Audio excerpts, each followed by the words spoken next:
Tomber amoureux de la sœur de son meilleur ami peut parfois faire tanguer une amitié et la dispute peut mener loin. Nos deux compères sont téléportés sur la planète Neptune.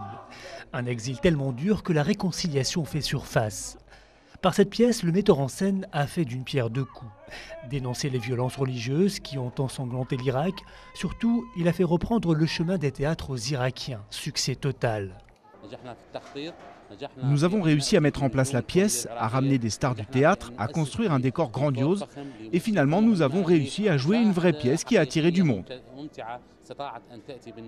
Les représentations nocturnes sont donc de retour au Théâtre national de Bagdad, une première depuis 2003.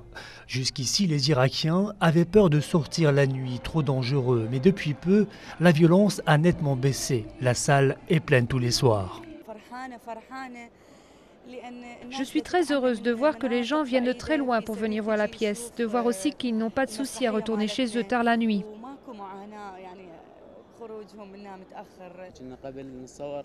Nous savions qu'il y avait depuis peu des représentations au Théâtre national, mais on ne s'imaginait pas qu'il y avait autant de monde. Il y a autant de spectateurs qu'avant la guerre. Les spectateurs sont de retour, mais les problèmes restent les mêmes pour les comédiens qui ont toujours autant de mal à trouver de l'argent pour produire des pièces. Peu importe, pour eux, l'important est de redonner un espace de respiration à une population meurtrie par la guerre et les privations. Les Irakiens ont l'habitude de pleurer 24 heures par jour. C'est donc facile de les faire pleurer. En revanche, c'est plus difficile de les faire rire. C'est un miracle que l'on soit arrivé, moi et mes collègues, à les faire rire. Dans cette pièce, on fait plaisir aux gens et ils le méritent. J'espère que nous les rendons heureux. À Bagdad, les restaurants ont repris leur activité depuis un peu plus d'un an. Les cinémas ont également rouvert, mais les salles obscures ont nettement moins de succès que les théâtres.